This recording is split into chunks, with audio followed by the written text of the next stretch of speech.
బట్టి మీకు వేలాది స్తుతులు చెల్లిస్తున్నాము. మీ సన్నిధిలోకి రావడానికి, ఉపవాసంతో మిమ్మల్ని వెదకడానికి మీరు మాకు ఈ సమయాన్ని ఇచ్చారు. తండ్రి, ఆహారాన్ని విడిచిపెట్టి నా ఆత్మను మీకు పూర్తిగా అర్పించుకుంటున్నాను. నా శరీర కోరికల కంటే మీ చిత్తమే, మీ మహిమే నాకు ముఖ్యం అని నేను తెలియజేస్తున్నాను. నా పాపములన్నిటినీ, నా బలహీనతలన్నిటినీ మీరు క్షమించండి.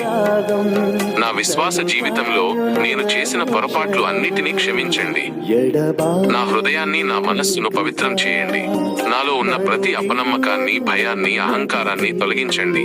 మీ పరిశుద్ధాత్మ నాతో నిండి ఉండండి. నా కుటుంబంలోని ప్రతి ఒక్కరిని మీరు తాకండి.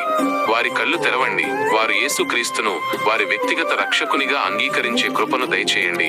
నా కుటుంబానికి రక్షణ మరియు ఆశీర్వాదం కలుగుతుంది అనే మీ వాగ్దానాన్ని నేను గట్టిగా పట్టుకుంటున్నాను. మా శరీరంలో ఉన్న ప్రతి బలహీనతను, అనారోగ్యాన్ని యేసునామంలో బంధిస్తున్నాను. మీ గాయపడిన చేతి ద్వారా మాకు సంపూర్ణ స్వస్థతను దయచేయండి. డాక్టర్ల రిపోర్ట్ల కంటే మీ వాక్యమే సత్యమని విశ్వసిస్తున్నాను. నేను చేసే పనిలో, నా ఉద్యోగంలో, నా వ్యాపారంలో విజయాన్ని దయచేయండి. మీ చిత్త ప్రకారమైన సమాధానాన్ని మరియు ఆశీర్వాదాన్ని నా జీవితంలో విడుదల చేయండి. ప్రభువా, నా ప్రార్థన ఆలకించి నా ఉపవాసాన్ని అంగీకరించండి. ఈ ఉపవాస ప్రార్థన ద్వారా మీ శక్తిని, మీ మహిమను నా జీవితంలో, నా కుటుంబంలో చూస్తానని నమ్ముతున్నాను. నాకు జ్ఞానాన్ని, ధైర్యాన్ని దయచేయండి. మా ప్రియమైన